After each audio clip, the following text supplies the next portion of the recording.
Le commerce du grain était supervisé par des magistrats spécifiques, appelés cytophylakès. Dans la mesure où certaines cités de Grèce manquaient de grains et dépendaient beaucoup des importations, ces hommes avaient un rôle très important.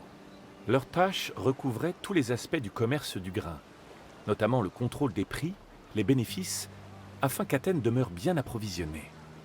Cela n'a rien de surprenant.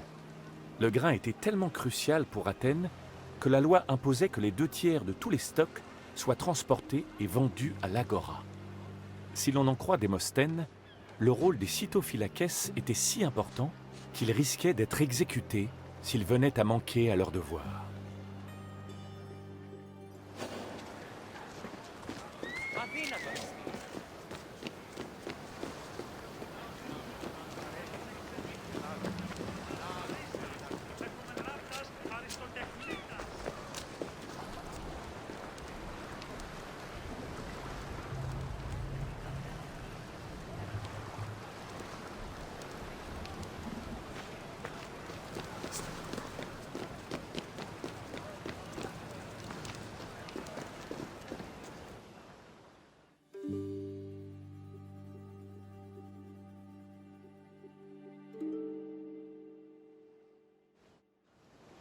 Le fonctionnement de l'emporion reposait sur le crédit et l'emprunt.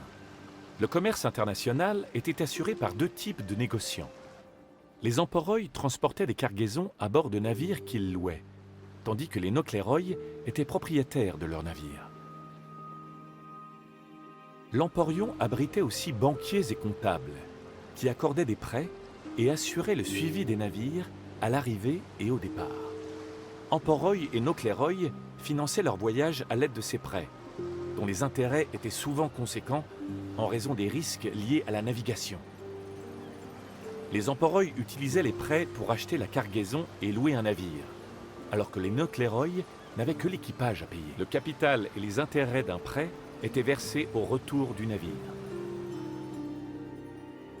Cependant, en cas de désastre tel qu'un naufrage, le marchand et le propriétaire du navire étaient libérés de leurs obligations, et les pertes incombaient aux prêteurs.